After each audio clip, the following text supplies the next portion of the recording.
Hari ini kami berkesempatan ke rumah Bapak Wayan Rinaya DSW, seorang pengusaha sukses sekaligus edukator yang berdedikasi tinggi dalam bidang budidaya vanili di Desa Ambengan, Bali. Sebagai praktisi vanili dan ketua perkumpulan petani vanili seluruh Bali, beliau telah membuktikan bahwa tanaman vanili dapat tumbuh subur hingga diekspor ke beberapa negara dan berpotensi menghasilkan penjualan ratusan juta. Beliau juga aktif berbagi ilmu tentang budidaya vanili ke seluruh penjuru negeri, dari Sabang hingga Merauke melalui berbagai platform seperti kelompok tani, universitas, dan media sosial, YouTube, Facebook, dan TikTok. Dengan semangat yang tinggi, Bapak Wayan Rinaya DSW tidak hanya mengembangkan usaha vanili, tetapi juga menjadi inspirator bagi petani lokal melalui pelatihan dan kursus yang diadakan di rumahnya. Berikut wawancara singkat yang telah kami lakukan dengan beliau. Om Swastiastu. Salam harmoni. Ya, kami dari kelas F yang terdiri dari saya Nyoman Sukadana, kemudian Bapak Ardian Galih Prastowo, kemudian Igede Warnate, Indengah Brate. Ya. Dalam rangka memenuhi tugas literasi digital, pada pagi ini kami berkesempatan mewawancarai Bapak Wayan Rinaya DSW. Beliau adalah pengelola Pusat Pertanian Pedesaan Swadaya atau P4S yang berfokus pada bidang budidaya vanili. Oke, langsung aja kita berkenalan dengan Pak Wayan. Silakan. Nah, saya sendiri nama adalah Wayan Rinaya DSW, lahir di Desa Ambengan, Kecamatan Sukosade, Kabupaten Buleleng, Provinsi Bali. Mungkin itu sebagai sambutan saya kepada bapak-bapak sekalian yang hari ini mari kita gali bersama, karena dalam kebersamaan kita akan bisa lebih baik. Karena setiap orang adalah guru bagi saya, Pak. Yes. Ya. Oke, Pak. Terus terang saya lumayan gimana ya, Pak? Bapak dari daerah ini termasuk ini ya, Pak ya, agak daerah pedesaan ya. Ambengan. Tapi Bapak memiliki visi yang luar biasa ini, Pak. Misi yang luar biasa juga, Pak, untuk mengembangkan sektor perkebunan, Pak. Karena memang di tahun ke depan, memang untuk tahun 2025 ke depan ini, memang malah sektor-sektor perkebunan, perikanan yang memang akan mendominasi, Pak, yang akan membuat kita bertahan nanti. Kira-kira apa yang melatar belakangi, Pak, Bapak sehingga Bapak bisa terjun ini, Pak, ke istilahnya ke dunia perkebunan vanili, Pak? Nah, saya tertarik berbudidaya vanili ini. Vanili ini adalah dibutuhkan oleh dunia. Dan kita bisa tanam di Indonesia, khususnya di Bali, di Desa Ambengan. Nah, harganya juga kita tahu bersama lah, referensi dulu sempat sampai 7 juta rupiah. Itu yang membuat saya tertarik untuk menekuni budidaya vanili, karena selain juga harganya yang sangat luar biasa, ketika pas antara misalnya demand dengan produksi ini lebih sedikit, demandnya lebih banyak, kan kita untung jadi petani. Nah, vanili ini bisa kita stok. Nah, ini ya bisa disimpan. Nah, kita di Indonesia cenderung menjadi petani yang apa namanya latah. Nah, kita menanam ketika harganya mahal. Nah, itu belakangan. Nah, salah satu sisi kita kelemahan petani, saya juga belajar, saya lahirkan dari seorang cucu petani. Itu kita cenderung memilih komoditi yang sifatnya apa namanya jangka pendek. Itu juga penting sebenarnya. Tapi vanili ini ketika harga murah masih kita bisa stok. Nah, kalau kita nanam buah-buahan yang tidak bisa kita stok, itu kalau produksinya melimpah, ya habislah kita. Kalau kita tidak bisa olah buah-buahan itu menjadi sebuah pupuk, kan begitu. Nah, vanili ini stok lama, kalau prosesnya lebih lama juga akan lebih bagus gitu. Tidak ada istilah expired. Nah, vanili ini kalau prosesnya dengan baik tidak ada istilah expired. Ya, Pak, kalau boleh tahu tahun berapa sih Bapak mulai pertama sekali untuk nanam vanili ini? Kalau saya fokus di budidaya vanili sebenarnya baru sekitar 10 tahun yang lalu ya. 10 tahun yang lalu sebelum Covid itu fokusnya. Tapi memang sih saya memang dilahirkan seorang cucu petani. Kita baru tahu ya kelas SD udah kita mengenal tanaman vanili. Nah, yang kita dikembangkan di negara kita sesuai dengan hasil diskusi saya bersama Balitro dulu, Balai Benih artinya tanaman rempah Indonesia yang berkantor di Bogor, yang sekarang sudah masuk ke BRIN itu, kita di Indonesia ini dari beberapa kali sudah membuat varietas. Nah, varietas Pania 1 dan Pania 2. Nah, ini yang layak dibudidayakan. Kan kadang-kadang petani itu antara varietas dengan jenis saja mereka kadang-kadang. Betul, Pak, betul. Nah, makanya saya jelaskan juga di sini ya. Iya. Kan betul ya. Nah, ini beberapa artinya dengan teknik kultur jaringan itu dari beberapa peneliti udah mampu membuat jenis atau benih paneli unggul, benih paneli bukan jenis varietas paneli unggul yang namanya Pania 1 dan Pania 2. Pania 1 itu adalah singkatan dari Paneli Indonesia 1. Pania 2 adalah Paneli Indonesia 2. Nah, yang Pak Wayan lebih budayakan adalah Pania 1 karena Pania 1 itu dia memiliki hasil produksi yang lebih banyak. Ya. Kalau untuk tahapan-tahapan menanam paneli itu seperti apa sih sebenarnya, Pak?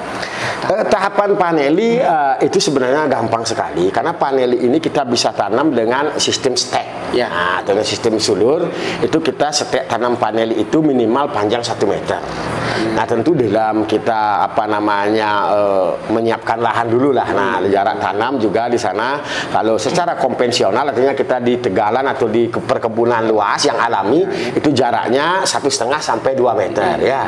Nah, kalau kita misalnya memanfaatkan lahan sempit jaraknya bisa 1 kali 2 meter. Nah, itu jarak tanam seperti itu. Tentu kita siapkan media dulu karena media ini adalah penunjang daripada pertumbuhan paneli itu. Ya, karena dapat produksi baik itu dari hasil bagaimana kita memilih varietas yang baik, perawatan yang baik, dan tentu juga akan menghasilkan buah yang baik. Ya.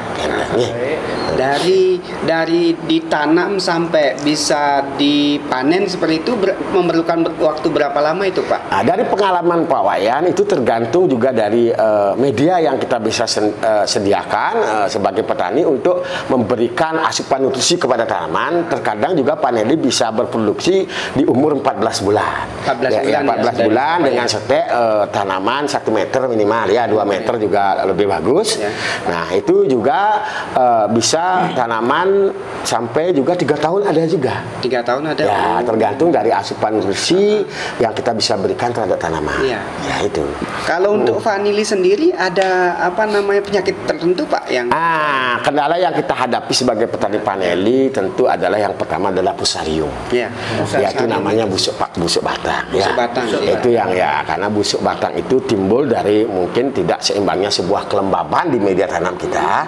Karena paneli ini kan kelembabannya harus dijaga. Kalau dia terlalu basah nanti juga akan cenderung akan diserang sama jamur. Kan jamur ketika kelembabannya terlalu tinggi, jamur mudah tumbuh.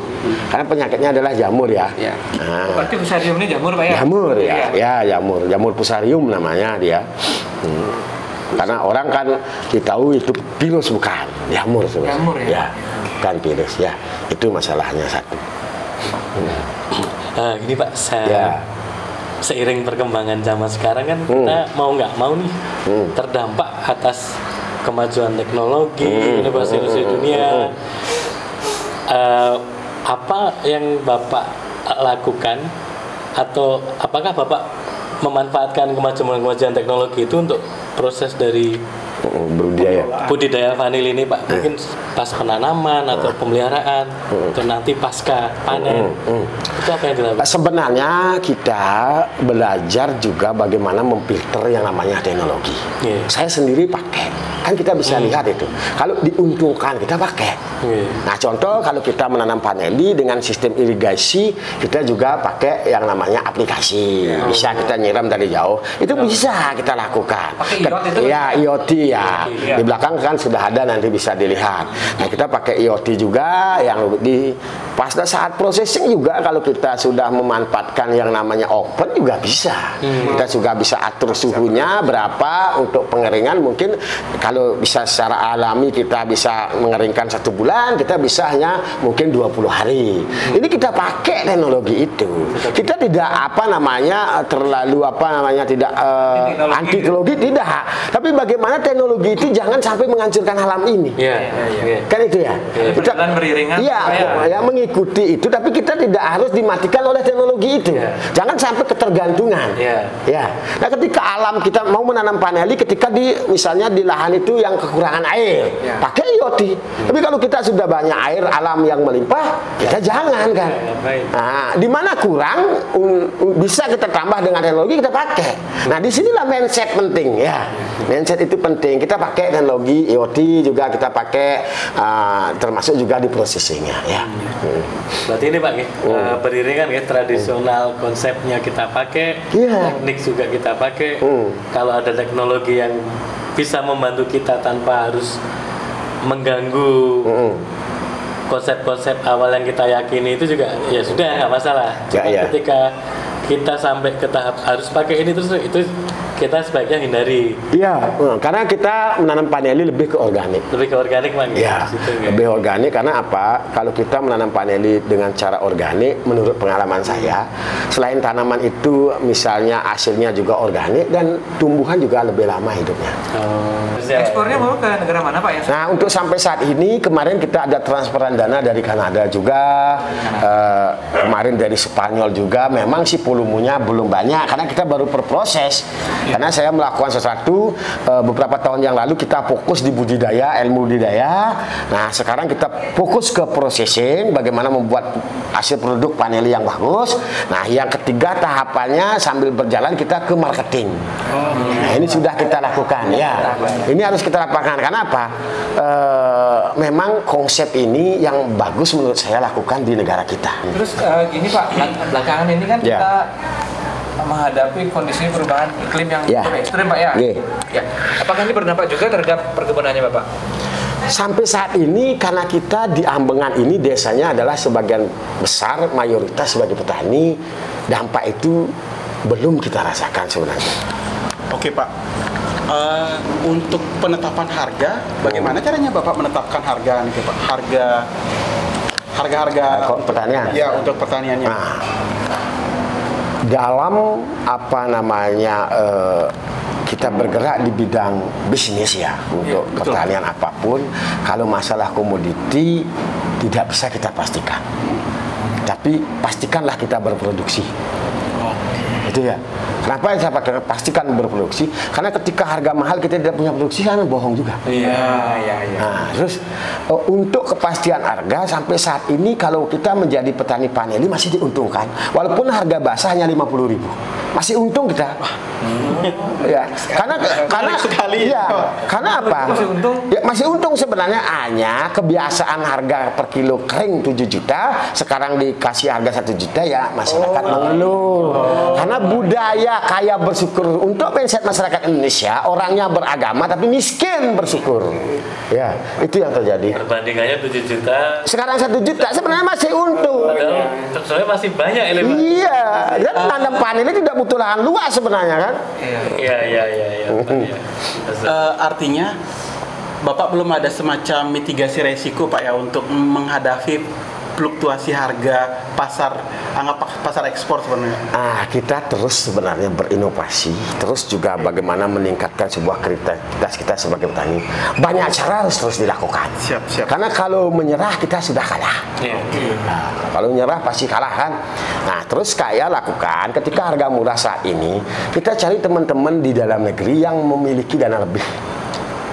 Kita ajak dia investasi untuk stok paneli. Nah, dan yang tertariknya saya bisa sampaikan saat ini, justru saudara-saudara kita etnis Chinese yang nyetok paneli ketika harga murah. Jadi dia beli dulu saat harga murah, nanti mungkin pas harga tinggi dikeluarin. Karena ini bisa disetok. Karena nggak bisa busuk dia Pak. Beda dengan komoditas yang lain. Buah-buahan gitu kan Pak. Kelemahan kita apa? Ketika harga mahal produksi kita habis jual produk kita, nggak punya stok nih uangnya kan. Misalnya nggak punya tabungan untuk mengantisipasi harga murah. Itu kelemahan mindset kita kan. Misalnya di harga murah kita sisihkan 50% ya. Untuk ketika harga murah kita masih bisa bertahan untuk menyetok tanaman. Kita kalau dapat banyak produksi, harga mahal kita jual ya, buat ini buat itu kan, ini mindsetnya. Kita harus bagilah sebenarnya ya. Dan manajemen itu penting ya. Dari segi hasil produksi yang ketika harga mahal misalnya dapat contoh 100 juta ya habiskan 50 juta, 5 juta untuk tabungan. Ketika harga murah selain kita bisa stok paneli untuk bertahan hidup, kita nanti kalau naik lagi ini harus dibangun sebenarnya. Hal sederhana yang bisa dilakukan untuk mengubah Indonesia lebih jaya, tidak hal-hal luar sebenarnya. Mindset sederhana sekali. Saya penasaran Pak, sebenarnya tuh marketingnya bagaimana ya Pak? Maksudnya marketing Bapak bisa untuk menjual. Betul, untuk menembus ke pasar ekspor. Kan orang-orang sukses itu harus melakukan. Pertama yang saya lakukan, saya perbanyak teman-teman relasi, teman-teman yang di luar negeri, kita kasih polong beberapa paneli untuk oleh-oleh ke negaranya, sehingga sampai saat ini hal itu sudah mendapatkan bayar. Untuk saat ini masih dalam tahapan istilahnya dari mulut ke mulut lah dulu Pak ya. Nah awalnya ke mulut, tapi itu ya tadi teknologi. Nah, saya juga memanfaatkan teknologi, yaitu YouTube. YouTube, Facebook, TikTok semua kita lakukan. Nah, selain juga kita jadi petani dapat jualan produk kita juga dapat banyak subscriber dan kita juga dapat penghasilan dari teknologi. Kan ini harus dikembangkan. Ini harapan Bapak untuk generasi muda selanjutnya terkait selain proses budidaya vanili, konsep-konsep Bapak dalam bertani, itu harapan Bapak, apa yang ingin Bapak capai untuk generasi muda saja itu seperti apa sih kita nanti ke depan dengan pengalaman Bapak yang tadi Bapak sharing juga? Karena begini ya, untuk memberikan sebuah motivasi kepada generasi kita, khususnya nanti Gen Z ini untuk menekuni sektor pertanian, tentu kita harus melakukan sebuah inovasi terus sehingga kita memiliki sebuah nilai sebagai petani di zaman sekarang. Dan ketika sudah memiliki nilai, berarti kan sudah ada materi yang akan banyak datang. Karena pola pikir masyarakat Indonesia, generasi muda kita, ada hasilnya enggak? Kalau pertanian ini tidak bisa memberikan contoh bahwa bisa menafkahi hidup kita, mendapatkan sebuah income yang banyak, jelas nggak akan diikuti oleh generasi muda kita. Mereka cenderung akan mencari pekerjaan yang lebih mudah dan mendapatkan. Nah, memang kalau ini kita terus tekuni, hasilnya juga kita bisa bagikan dari prosesnya itu juga tidak begitu melelahkan, karena budidaya panel ini menurut saya adalah pekerjaan yang paling malas. Paling malas karena nanamnya aja di awal itu yang susah sama ngawinnya selesai dah. Panennya juga tidak berisiko kematian. Kita tanam komoditi cengkeh harus punya mental nih, harus punya keberanian manjakan dan lain sebagainya. Ini untuk paneli khususnya. Artinya itulah, karena dan sebenarnya siapa anak-anak muda ke depan ini yang mau menekuni sektor pertanian dari hulu sampai hilirnya, mereka pasti menjadi orang kuat, terkenal dan juga mungkin jadi miliarder. Kenapa demikian? Karena sudah kita tahu populasi manusia itu lebih banyak daripada pertumbuhan populasi tanaman sebenarnya. Ini kan ini. Jadi pembangunan populasi manusia lebih banyak, lahan-lahan pertanian itu dijadikan lahan perumahan, sehingga kan produksi pertanian akan menurun. Sedangkan yang dibutuhkan oleh kehidupan manusia ini kan produksi pertanian. Kan ini kan nggak seimbang nantinya. Nah, siapa yang bisa menyediakan ini? Kan begitu.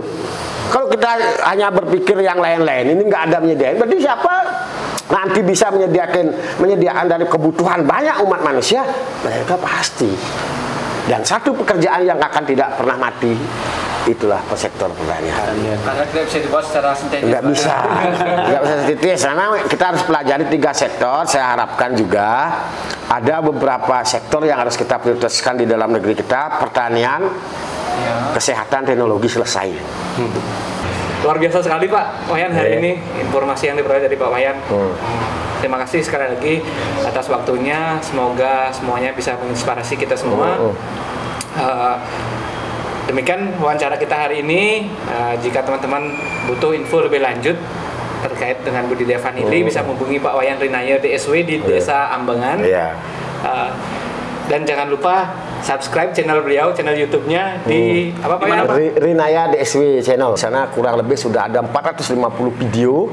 Nah, teman-teman bisa akan dapatkan dari hulu sampai hilir tentang budidaya paneli, dari proses tanam, dari perawatan, dari processing paneli sampai proses penjualan ekspor paneli. Mudah-mudahan akan ada manfaatnya. Memang kita di Indonesia ini sering kita mencontoh negara lain, tapi kita lupa kelebihan dalam negeri kita. Maka daripada saat ini, marilah kita terus gaungkan hal-hal positif, karena dari alam lah konsep Trite Karana itu muncul. Dengan Trite Karana lah kita akan bisa menjaga sebuah keharmonisan alam yang diciptakan oleh Tuhan.